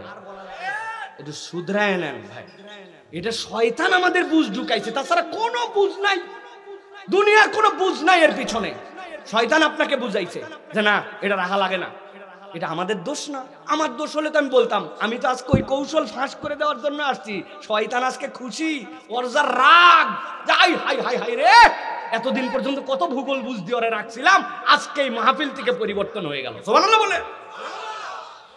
ছোট গুনাহকে ছোট গুনাহ ভাবা যাবে না, রাজি আছি তো ইনশাআল্লাহ? এইটা গেল 3 নম্বর, বাকি আছে কয়টা? সংক্ষেপে বলে দেই প্রিয় ভাইরা। 4 নম্বরে, যখন ওই মানুষ শিরিক বিদআত কুফর থেকে দূরে থাকে, গুনাহ কবিরার ব্যাপারে সচেতন হয়ে যায়, ছোট গুনাহকে হালকা হিসাবে নেয় না, আল্লাহ রাব্বুল আলামিন বলছেন শয়তান তখন চতুর্থ ধাপে তার সাথে লেগে যায়, সাংঘাতিক একটা ধাপ, আমাদের বুঝি নাই এই বিষয়ে। শয়তান তখন ওই বান্দাকে নেক আমল থেকে বিরত রাখে, গুনাহ করে না, কিন্তু বান্দার জীবনে কোনো নেক আমল আর যুক্ত হয় না। আমার কথা নয়, আল্লাহ রাব্বুল আলামিন কোরআনুল কারীমের মধ্যে বলেছেন ওয়ামান ইয়াশু আন যিকরির রহমান নুকাইয়িদ লাহু শাইতানান ফাহুয়া লাহু করিন। সেই ব্যক্তির আল্লাহর জিকির থেকে নিজেকে সরায় নাই, নেক আমল থেকে সরায় নাই, আল্লাহ বলতেছেন ওই জায়গাটা ফাঁকা থাকে না, নুকাইয়িদ লাহু, আল্লাহ রাব্বুল আমিন ওই জায়গাতে শয়তানের কারিন নামে একটা শয়তান বসে যায়, ওই বান্দাকে বুঝ দেয় যা করছিস তাই এনাফ, এর থেকে বেশি আর কিছু লাগে না। কিন্তু বান্দা যদি একবার ভাবতো, আমার কথাটা একটু দিল দিয়া শুনেন ভাই, একটু অন্তরের কান উজাড় করে দিয়ে শোনেন, ওই যে মক্তবে যখন ছিলাম, যখন 10-11 বছর বয়স ছিল, আলাম তারা থেকে সূরা নাস পর্যন্ত মুখস্থ করেছিলাম, সানা মুখস্থ করেছিলাম, ওই সময় দোয়া দরুদ মুখস্থ করেছিলাম, ওই সময় আমি শিশু ছিলাম, ওই সময় আমি ছোট ছিলাম, আব্বার কাছে পড়ছিলাম, ওস্তাদজির কাছে পড়ছিলাম, অথবা যে কোনো ভাবে শিখে নিয়েছিলাম। এরপরে আমার বয়স হয়ে গেল, আমার বিয়ে হয়ে গেল, পরের দোকানে কাজ করতাম, এখন নিজেই দোকানদার হয়ে গেলাম, মানুষের জমিতে আবাদ করেছে, এখন আল্লাহ আমারে জমি জমা দিয়েছে, সন্তান হয়ে গেছে, সংসার হয়ে গেছে, চুলের মধ্যে পাক ধরে গেছে, বুকের মধ্যে হাত দিয়ে বলেন বয়স বাড়তে বাড়তে 50 হয়ে গেল, কিন্তু 10-15 বছর বয়সে যে 10টা সূরা ছিল, বাকি 30 বছরে আর একটা নতুন সূরা আমার আমলনামায় যুক্ত হয় নাই, একটা নতুন দোয়া আমার মুখস্থ হয় নাই, সানার অর্থটা জানা হয় নাই, এখনো জানাজার নামাজের পিছনে দাঁড়ালে বোবার মতো চুপচাপ করে দাঁড়ায় থাকি, কি পরে হুজুর রাই পড়ুক। দুনিয়ায় অনেক আগালাম, কিন্তু আমার জীবনে নতুন কোনো আমল যুক্ত হয় নাই। আমি কি বাড়াবাড়ি বললাম নাকি আমাদের অবস্থাটা এরকম? হিসাব মিলান বাবা, মুরব্বির ব্যস্ততার কোনো শেষ নাই, মোড়ের দোকানে চা খায়, বারবার মুরব্বি বলতেছে, মুরব্বিরা বেজার হইন না বাবা, মুরব্বি চায়ের দোকানে খায়, ধীরে ধীরে চা খায়, জোরে খায় না, কেননা যে সিনেমাটা চলতেছে, যে সংবাদটা চলতেছে, শর্ট করে মারি দিলে দোকানদার চাপ সৃষ্টি করবে, এক কাপ খায়া কতক্ষণ, ঠিক না? ওইখানে কত সময় আমার, অথচ মসজিদে ঢোকার পরে জীবনে কোনোদিন 2 রাকাত তাহিয়াতুল ওযু পড়লাম না, 2 রাকাত দুখুলুল মসজিদ পড়লাম না। ছোট্টবেলায় আমাদেরকে শিখাইছিল এশার নামাজে যাওয়ার আদব আছে, যাওয়ার পরে 2 রাকাত নামাজ পড়ো তাহিয়াতুল ওযু, তারপরে 2 রাকাত পড়ো দুখুলুল মসজিদ, এশার নামাজের আগে 4 রাকাত, এশার নামাজ 4 রাকাত, এরপরে ওয়াজিব সুন্নতে মুআক্কাদা 2 রাকাত, পাল্লের মধ্যে 2 রাকাত আবার নফল পড়ে নাও, তারপরে ভিতির পরে 3 3 রাকাত। সর্বশেষ হযরত আয়েশা সিদ্দিকা রাদিয়াল্লাহু তাআলার আমল হিসাবে পারলে আরো 2 রাকাত নামাজ পড়ো। এশার নামাজ যোগ দিতে দিতে যদিও ফরজ 4 রাকাত, কিন্তু 17 রাকাতের মতো নওয়াফিল সহ নামাজ ছিল কি? কিন্তু এখন এমন অবস্থা, ওই বান্দা এশার নামাজে ঘড়ির কাঁটায় কাঁটায় দেখে যায় কোন রকম বেতের পরে কি না পরে, আমার জীবন থেকে আমল নামায় নতুন আমল নাই, মুরব্বীর অবসরের শেষ নাই। কিন্তু বুকে হাত দিয়ে বলেন তো, লাস্ট 1 বছরে জীবনে নতুন একটা আমল যুক্ত হয়েছে এরকম আমরা খোঁজ করলে পাওয়া যাবে নাকি? বড় কঠিন। একটু হিসাব মিলান, কেন এটা হলো না? এই বুঝ কেন আমার মধ্যে আসলো না? যেই মানুষ আমি দলিল বুঝতাম না, এখন দলিল বুঝি। মানুষ জমি কেনার আগে আমার কাছে এসে দলিলের বুঝ নিয়ে যায়। ব্যবসা বুঝতাম না, আমার কাছে এখন মানুষ এসে পরামর্শ নেয়, এত সাইন করলেন কেমনে, ব্যবসা এত আগালেন কেমনে, আমার একটু বুঝ দেন। এত বুঝ আমার হলো, কিন্তু কোরআনের নতুন আয়াত আসলো না, জীবনে নতুন একটা আমল যুক্ত হলো না, মসজিদে আগে যাওয়ার কালচার হলো না, প্রত্যেক দিন একটু কোরআন তেলাওয়াত করার মতো সময় হলো না, নামাজের শেষে 33 ওজিফা আমার জীবনে নাই, নামাজের পরে আজকারগুলা মুখস্থ নাই, কত দুনিয়া ফাটায় ফেললাম, ইসলামের কথা পছন্দ করলাম, আলেম ওলামা ভালোবাসলাম, সাইয়্যিদুল ইস্তিগফার মুখস্থ করলাম না। আছে ভাই? এই জন্য আপনাদের কাছে বিনয়ের সাথে বলতে চাই, এইটা কেবল ওয়াজ শোনানোর জন্যই ওয়াজ নয়। শয়তান আপনাকে আমাকে কৌশলে নিছি, ওই ব্যক্তি গুনাহ না করুক, কিন্তু ওর জীবনে যেন কোনো নতুন আমল যুক্ত না হয়। আল্লাহ কোরআনে বিস্তারিত এই বিষয়ে কথা বলেছেন, তাফসীর করার সময় নাই। ওয়ামান আরাদা আন যিকরি ফাইন্না লাহু মাঈশাতান দনকা ওয়া নাহশুরুহু ইয়াউমাল কিয়ামাতি আমা। আল্লাহ বলছেন, তোমার সাথে যদি আল্লাহর জিকিরের সম্পর্ক না থাকে, তুমি যত বড় হুজুর হও, যত মাদ্রাসায় পড়ো, আমরা হুজুরদের আবার ধারণা কি জানেন নাকি? আমরা ওয়াজ করি, আমাদের স্টাইল হচ্ছে আমরা খালি বলবো, তোরা খালি শুনবি। হুজুরের আবার আমল লাগে নাকি? ঠিক না? ইমাম সাহেবের আমল লাগে না, হাফেজ সাহেবের আমল লাগে না, মৌলানা সাহেবের আমল লাগে না, আমল তোরা করে খা, আমরা ডিলার। তাই নাকি? না না না, আল্লাহ বলছেন ফা ইন্না লাহু মাঈশাতান দনকা। আমার গোত্রের যারা আলেম ওলামা এখানে আছেন, আমরা যারা ভাই দাঈল আল্লাহ মানুষকে নসিহত করি, মানুষ যাদেরকে আলেম হিসাবে ট্রিট করে, আমাদের জীবনে সবার আগে হিসাব মিলাতে হবে, আমার জীবনে নতুন আমল যুক্ত হচ্ছে কিনা। ওর তো 10টা সূরা, কিন্তু আমার তো 1.5 পারা মুখস্থ ছিল, ওই 1.5 পারার কয়টা সূরার আমল আছে আমি সেইটার করি না। আমিও আলাম তারার কুলু আল্লাহতে নামাজ পড়াই, এর বাহিরে আমার খবর নাই। এই জন্য আমার ছোট 2 ভাই হাফেজ, আমার ইমিডিয়েট ছোট 2 ভাই ডাক্তার, তারপরে 2টা হাফেজ। ওদেরকে আমি বলছি, নামাজ পড়লে জীবনে যেন তোমাদের মধ্যে আমপাড়ার মধ্যে থেকে কোরআন তেলাওয়াত না শুনি, ওই পার থেকে আমপাড়ার ভিতরে পড়বি। আমরা যারা হাফেজ না, আমরা পড়বো এই পর্যন্ত, তুমি এই পর্যন্ত পড়বা কেন? এইটা বলার উদ্দেশ্য, আমাদের জীবনেও আমল বাড়াতে হবে ভাই। আমল যদি না বাড়ায়, এটা শয়তানের চতুর্থ ধোঁকা, ও আপনারা ধোঁকায় ফেলে দিছে। চলছে গাড়ি রেলগাড়ির মতো চলো, তার মানে আপনাকে আমাকে হিসাব করা লাগবে, আপনার আমার জীবনে নতুন আমল যুক্ত হচ্ছে কিনা। রাজি আছে? রাজি আছে ইনশাআল্লাহ? একটু মসজিদে আগে যাবো চাচা, যাই আগে 2 রাকাত তাহিয়াতুল ওযু পড়বেন, তারপরে দুখুলুল মসজিদ পড়বেন, আরো পড়তে থাকবেন সালাত, বসে থেকে মিসাই বসে থাকবেন না। জুম্মার দিন যায় মসজিদের কোরআন মসজিদগুলো সব ময়লা হয়ে গেছে, আলমারির মধ্যে ঢুকাই চাবি দিয়া, চাবি হারায় গেছে, কেউ কোরআন পড়ে না। অথচ হারামে যান, মক্কা মদিনায় সবাই কোরআন পড়ে রে ভাই, আল্লাহু আকবার। আমি অবাক হয়ে যাই, তায়েফে গেছি, আব্দুল্লাহ ইবনে আব্বাস রাদিয়াল্লাহু তাআলা যে মসজিদ, মসজিদের দুপুর 12টা বাজে, কতগুলো মুরব্বী, ওনারা রিটায়ার্ড করছে, করছে কুরসির মধ্যে বসে সামনে উঁচু রেহাল বানায় নিছে, 12টার সময় কোরআন শরীফ পড়তেছে, কোনো কাজ নাই, ওনার কাজই কোরআন শরীফ পড়া। আর আমাদের কাজ পাইছি একটা, ঠেল ঠেল, ডানে ঠেলা বামে ঠেলা উপরে ঠেলা নিচে ঠেলতে ঠেলতে ঠেলতে শেষ। জীবনে এই ঠেলে শেষ করতে পারছি কে? হ্যাঁ, মসজিদের সামনে দাঁড়ায় ঠেলে, কতখামাতি সালা, দৌড় দে শালা। আমি বলি নাই, ওই সাথের বন্ধু বলছে, আর কত ঠেলবি? ওই এমন দৌড় দিছে, 1 জুতা বাইরে আর 1 জুতা ভিতরে, এর আগ পর্যন্ত মসজিদে ঢুকতে পারে না, ওরে টানেই না মসজিদের ভিতর। আর নামাজ শেষ,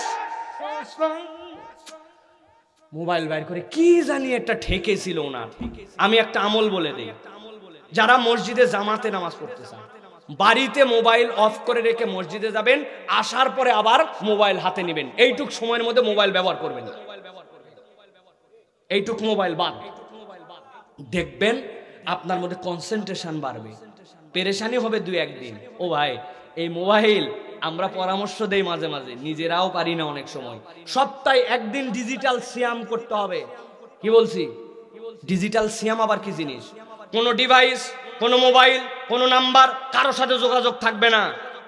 আপনি বলে দিবেন সপ্তাহে অমুক দিন আমি কোনো মোবাইল ব্যবহার করি না, আমার বউয়ের নাম্বার আছে, বাপের নাম্বার আছে, এমার্জেন্সি কেউ মরে গেলে খবর দিস, নাহলে তোর সাথে আমার খবর নাই, এই দিন মোবাইল আপনার সাথে সম্পর্ক নাই। একটা দিন এরকম করে প্র্যাকটিস করে নিজের আত্মাকে নিয়ন্ত্রণ করতে হবে। মানুষ আর মোবাইল ব্যবহার করে না, এখন মোবাইল মানুষের ব্যবহার করে। একটু ডিজিটাল সিয়াম, ইয়াংরা এটা বেশি প্র্যাকটিস করো। ডিজিটাল সিয়াম 7 দিনের জন্য ফেসবুক ডিঅ্যাক্টিভেট করে দাও, ইউটিউব বের করে ফেলো মোবাইল থেকে, ল্যাপটপের মধ্যে ইউটিউব নামাও। যদি বসতে হয় ওখানে বসবো, না হলে নাই। দেখেন আপনার সময় নাই বাবা, সময় বরকাত নাই। দেখতে দেখতে শুক্রবার তারেক শুক্রবার চলে আসলো। আপনি দেখতে দেখতে না বলেন, মোবাইল দেখতে দেখতে শুক্রবার তারেক শুক্রবার চলে আসলো। আপনি খালি এইটা বাদ দেন, দেখেন আপনার সময় কত, কাম খুঁজে পাবেন না। ফজরের পরের থেকে আমরা উঠে 10টা পর্যন্ত মনে হয় সব শেষ। আরে এই তো উঠছে 10:15টার সময়, এর কেমনে দিন শুরু হবে? আমার ফজরের পর থেকে সব শেষ। আমি ফজরের নামাজ পড়ে মসজিদে ফেরার সময় ওই যে ঠেলা গাড়িতে করে পরোটা আর তারপরে ভাজি আর সুজি নিয়ে আসে, আমি ওইখান থেকে কিনে আমার নাস্তা করে তারপরে বাড়িতে আসি। আর এর আগে নাস্তা বানানোর জন্য 9:30 উঠবে। আপনার সময় কোত্থেকে আসবে? সময় তো নাই আপনার হাতে। আপনি তো সকাল দেখেন নাই কতকাল, সূর্য উঠা দেখেন নাই কতকাল, আপনার বাচ্চা ভোর কাকে বলে জানে না। ভালো করে বোঝেন। তাহলে আমাদের চতুর্থ, নিজেদের জীবনে আমল যুক্ত করতে হবে। রাগ করতেছেন ভাই? অনেকে চিন্তা করছে হুজুরের দাওয়াত দেনে সেগুলো গরম খাওয়ার জন্য আমরা আনছি। 4 নম্বরটা শেষ, এবার চলেন 5 নম্বর সংক্ষেপে বলি। শয়তান যখন দেখে এই বান্দা সতর্ক হয়ে গেছে, আমলের দিকে মনোনিবেশ করেছে, আজকের পর থেকে তার জীবনে চিন্তা করছে এখন থেকে নামাজের পরে আজকার শেষ না করে উঠবো না, নবীজির প্রতি প্রত্যেক দিন 100 বার কমসে কম দরুদ শরীফ পাঠ করব। আয়াতুল কুরসিটা মুখস্থ না থাকলে উচ্চারণ অথবা আয়াতুল কুরসির সামনে লিখে নিব, নামাজের পরে অন্তত আয়াতুল কুরসি পড়ব। নবীজি সাল্লাল্লাহু আলাইহি ওয়াসাল্লাম বলছেন, যার ফরজ নামাজের পরে আয়াতুল কুরসি থাকবে, মৃত্যুই কেবল তার জান্নাতে যাওয়ার ক্ষেত্রে বাধা হতে পারে, মৃত্যু হলেই আল্লাহ তারে জান্নাতে ঢুকাবেন। আমার আমলগুলো এরকম করে বাড়াবো, ফাঁকা ফাঁকা মসজিদে বসে থাকবো না, জানা সূরাগুলাই প্রয়োজনে মসজিদে যাই একটা কোরআন শরীফ নিয়ে একটু পড়তে শুরু করে দিব। মুরব্বীরা শুধু শুধু মসজিদে বসে গল্প করব না, আমাদের আমল বাড়াবো। শয়তান যখন দেখছে এর সাথে পারা যায় না, শয়তান এবার 5ম কৌশল নিবে। আমাদের সালাফরা বলতেছেন ওই কৌশলটা বড় ভয়ঙ্কর, সকলকে ফেলতে না পারলেও কিছু বান্দারে ফালায় দিবে। কম গুরুত্বপূর্ণ কাজের মধ্যে তারে বেশি ব্যস্ত রাখাবে, আর বেশি গুরুত্বপূর্ণ কাজ তার থেকে দূরে সরায় দিবে। জোহরের নামাজ 1:30টায়, ওই সময় আপনি মাঠে কাদাও আছে গায়ের মধ্যে, আপনারে বুঝ দিছে এখন যাই গোসল করে নামাজ পড়ে আবার মাঠে আসবি নাকি, শেষ করেই যা, ওয়াক্ত তো অনেকক্ষণ আছে। ওর কম গুরুত্বপূর্ণ কাজ ছিল মাঠে কাজ করা, গুরুত্বপূর্ণ কাজ ছিল নামাজ আদায় করা, কিন্তু বুঝ দিয়ে তারা এটা করায় না। আসেনি ভাই? খেজুরের গাছ লাগাতে উঠছে, গাছ ধরতে উঠছি, মুরব্বীর মুখে এত বড় দাড়ি, মাল কাচ্চা মারে দিছে। চাচা মাল কাচ্চা দেওয়া তো আপনার জন্য যায়। গাছ ধরতে উঠছিস, কোনোদিন খেজুরের কাঁটা ঢুকে তো মরে যাবে, অল্প সময়ের জন্য আবার নামে খুলবো। ওর গাছ ধরা কম গুরুত্বপূর্ণ, কিন্তু ফরজ ত্যাগ করা তার জন্য বেশি গুরুত্বপূর্ণ। কিন্তু দুনিয়াবি বুঝ দিয়া ওই ব্যক্তির ফরজ তরক করায় দেয় আর কম গুরুত্বপূর্ণ কাজ করায়। আসেনি ভাই? দোকানদারি আপনার শুরু হয়ে গেছে জামাতের সময়, ওই সময় ব্যবসা রমরমা হয়ে উঠছে, আপনি তখন ওই ব্যবসাতে এমন ভাবে লিপ্ত হয়েছেন, আপনি তখন আল্লাহর বিধান থেকে দূরে সরে গেছেন। খবরদার খবরদার, আমাদের জীবনে যেন এইটা না হয়। আল্লাহর গুরুত্ব ফার্স্ট প্রায়োরিটিতে, দুনিয়া তারপরে আমার জন্য। আর এর উল্টাটা যদি হয়ে যায়, আপনি দুনিয়াও হারাবেন, পরকালও হারাবেন, ঠিক কি না? ইমাম ইবনুল কাইয়িম বলতেছেন দুনিয়ার উদাহরণটা এরকম, তুমি একটা রোদ পড়ছে তোমার গায়ে, সামনে দিকে তোমার ছায়া, এখন তুমি চিন্তা করছো আমার ছায়া আমি ধরবো। দুনিয়ার মানুষ দৌড়ায় নিজের ছায়া নিজে ধরতে পারবে ভাই? নিজের ছায়া নিজে ধরা যাবে না। কিন্তু সে যদি এমন জীবন বানায় আর যদি বুঝে ফেলে এটা আমার ছায়া, তাহলে সে যেখানেই চলবে ছায়াটাকে ছেড়ে যাবে না, ছায়া তার সাথেই থাকবে। আমার টার্গেট হবে পরকাল।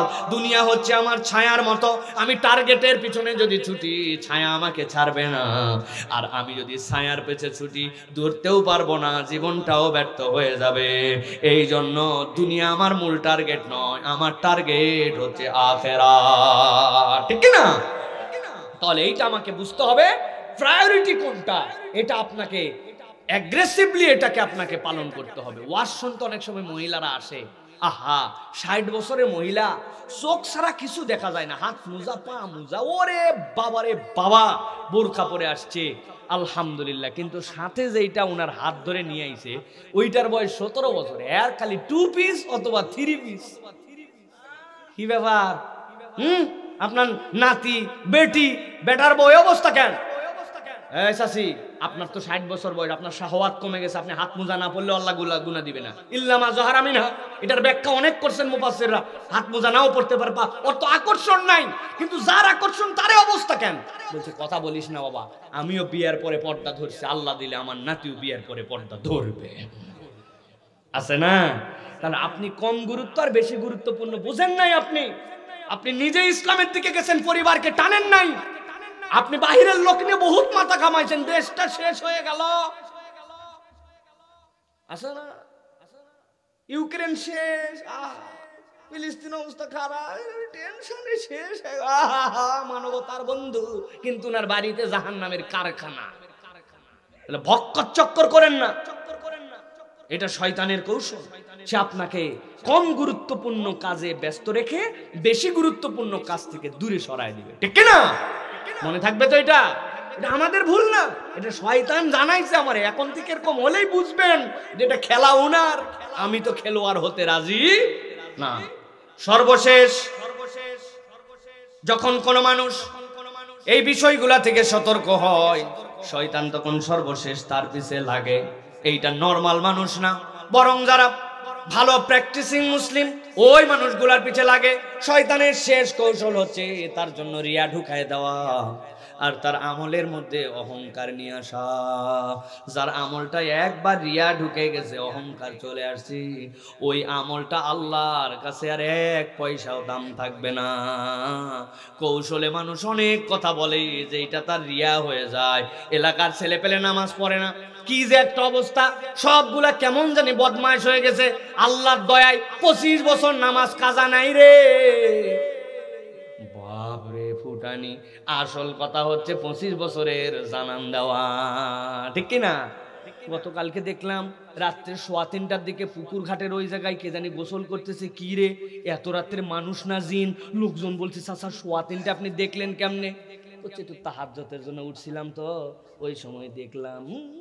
আছে না? খুব সাবধান প্রিয় ভাইরা, এমন কোন কাজ যেন আমার দ্বারা না হয় যেইটাতে রিয়া হয়ে যায়, লোক দেখানো ইবাদত আল্লাহর কাছে পছন্দ নয়।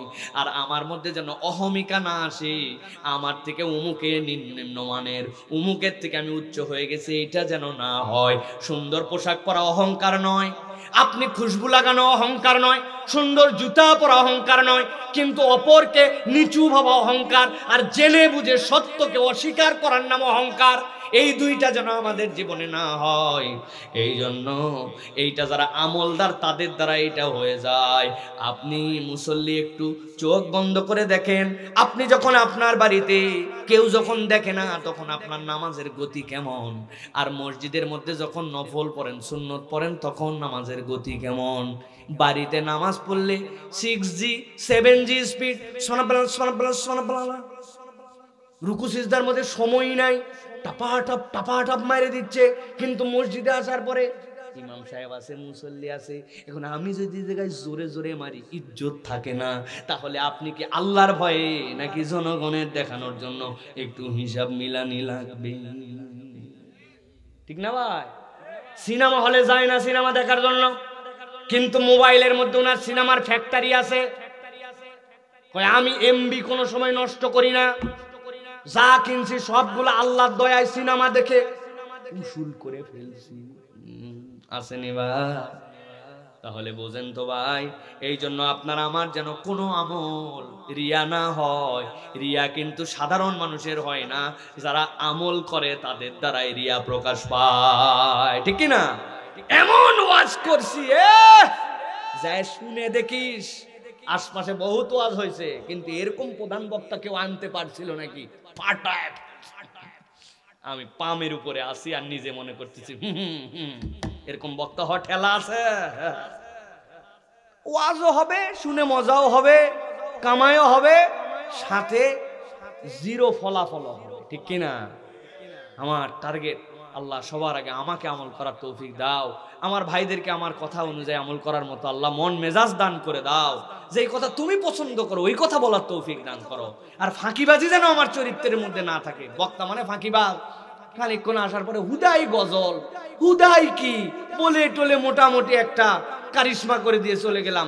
অথচ এই জনগণগুলো আমানত, একজন হলেও বসে আছে, 2 ঘন্টা বসে থাকা সস্তা কথা নয়।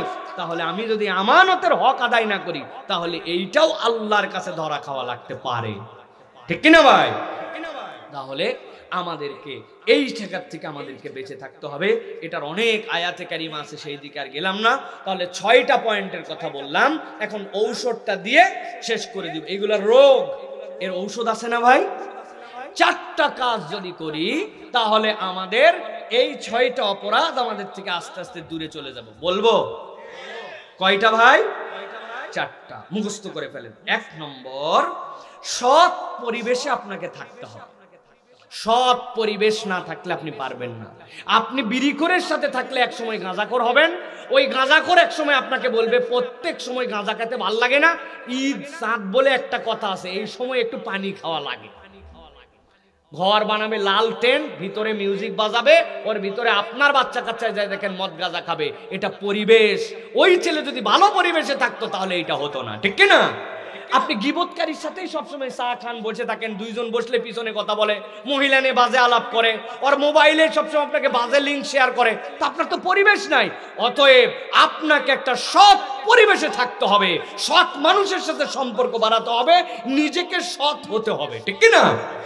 মুরব্বীরা ফাঁকি মারবেন না, মুরব্বীরা ফাঁকি মারবেন না। আপনারা বড় বড় গল্প দেন, পরিবেশ নাই বাবা, আগে ভালো মানুষ ছিল এখন আর নাই, সব শেষ। আপনি ডায়লগ দেন, আপনি ভালো হলেই তো আপনার আমি খুঁজে পাই, উনি নিজে ভালো হবে না, কিন্তু খালি কই ভালো মানুষ না।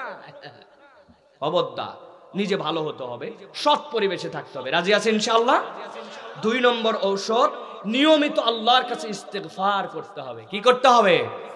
রাসূলুল্লাহ সাল্লাল্লাহু আলাইহি সাল্লাম 70 থেকে 100 বার ইস্তেগফার করতেন। যার আমলনামায় কোনো গুনাহই নাই, তার মানে ইস্তেগফার মর্যাদা বৃদ্ধির কারণ হয়। আল্লাহ রাব্বুল আলামিন গুনাহ ক্ষমা করে দেন অটোমেটিক। অতএব হালতটা আমাদের ইস্তেগফার হবে। পারবো ইনশাআল্লাহ? ওই নামাজের পরে খালি 3 আস্তাগফিরুল্লাহ এই না, এই আগুন ঝরা ইস্তেগফার না, বুঝে সুঝে ইস্তেগফার করতে হবে। রাজি আছেন ইনশাআল্লাহ? 3 নম্বরে একটা দোয়া, একটা কামনা, যেটা আমরা জিন্দেগিতেও করি না ইল্লা মাশাআল্লাহ, সেটা হচ্ছে চাই আল্লাহ একটা সুন্দরী বউ দে, আবার বউয়ের বাড়িতে যেন আল্লাহ ওর ভাই না থাকে, যারা বোন জানি হয়, যাতে সব সম্পত্তি আমার হয়, আল্লাহ এরকম ঘর মিলায় দে। আল্লাহ আমারে বাড়ি দে, গাড়ি দে, টাকা দে, পয়সা দে, দে আর দে আর দে, কিন্তু একটা দেওয়ার আবেদন আমরা করি না। নবীজি বলছেন এই আবেদনটা তুমি আল্লাহর কাছে দাও, তাহলে শয়তানের ধোঁকা থেকে বেঁচে যাবে। সেইটা কি? আল্লাহর কাছে উপকারী জ্ঞান চাইতে হবে। আল্লাহুম্মা আমিন বলেন। নবীজি বলছেন আল্লাহুম্মা ইন্না আউযু বিকা মিন ইলমিন লা ইয়ানফা, আল্লাহ ওই জ্ঞান আমাকে দিও না যেটা আমাকে উপকার দেয় না, ওই জ্ঞান দাও যেটা আমাকে উপকার দেয়, যেটাতে আমি দ্বীন চিনতে পারি, ঈমান চিনতে পারি, ইসলাম চিনতে পারি, শয়তানের ধোঁকা জানতে পারি, ওই ইলম আমাকে দাও। এখন থেকে চাবেন ইনশাআল্লাহ? আল্লাহর কাছে হাত তুলে তুলে যাবেন, আল্লাহ আমি মূর্খ মানুষ, আল্লাহ না দিন বুঝি না তেমন কিছু, কিন্তু আমার একটু উপকারী জ্ঞান দাও আল্লাহ। কেমনে দিবা, কোত্থেকে দিবা? এই যে আজকে ওয়াজ শুনলেন, অনেকের তো এরকম মনে হতেও পারতো না আসি, কিন্তু এসে গেছি, নিশ্চয় আল্লাহ এটা উপকারী জ্ঞান দিছে, ঠিক কিনা? আল্লাহ তুমি আমার উপকারী জ্ঞান দাও, সেই পরিবেশ দাও, যেমনে পাই তেমনে দাও, আল্লাহ আপনারা দিয়ে দিবে। দেখবেন কত ভিডিওর মাঝে হঠাৎ করে এমন একটা আমলের ভিডিও আসছে, শুনি নাই কথা, কিন্তু এটা শুনে ফেলছেন। আল্লাহ রাব্বুল আমিন আপনাকে কেমনে দিবে আপনি জানেন না। উপকারী জ্ঞান চাইতে হবে। রাজি আছে? পড়েন আমার সাথে, আল্লাহুম্মা ইন্নী আউযু বিকা মিন ইলমিন লা ইয়ানফাউ। আল্লাহ যে জ্ঞান উপকার দেয় না সেই জ্ঞান আমাকে দিও। চতুর্থ নম্বর, সব সময় নফস এবং শয়তানকে চিনে ফেলে তার ফাঁদ ভাঙার ব্যাপারে সচেতন থাকতে হবে। এটা শয়তানি কাজ, এটা আপনাকে চিনতে হবে। কেমনে ধোকা দেয় আজকে যেরকম জানলেন ওরকম আপনাকে চিনতে হবে আর মনে রাখতে হবে, হ্যাঁ এটা তো শয়তানি। আল্লাহ গালি দিব না বলছিলাম, তাও এটা বাজে কথা, আস্তাগফিরুল্লাহ, আল্লাহ আর গালি দিব না। যা আজকে টার্গেট নিছি, একটা গালি যেহেতু দিছি 20টা সালামের পরিবর্তে মানুষকে দিব। আই হাই, পরের দিন আবার গালি দিছি, যা মুখ দিয়ে একটা গালি বেরোছে, 100 টাকা সাদাকা করব। নিজেকে নিজে পানিশ করছেন আর শয়তানের ফাঁদ চিনে ফেলছেন।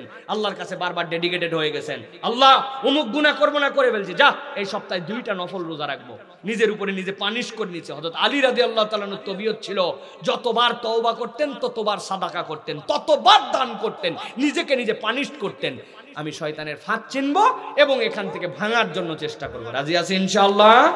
আল্লাহ আমাদেরকে কবুল করেন, আল্লাহ আমাদের আশা বসাকে কবুল করেন, আল্লাহ আমাদের আয়োজনকে কবুল করেন। আল্লাহ সেবায় নিয়োজিত যুব সংঘ আজকে যে মাহফিলের আয়োজন করছে, আল্লাহ সেই জন্য আল্লাহ রাব্বুল আমিন তাদেরকে কবুল করেন।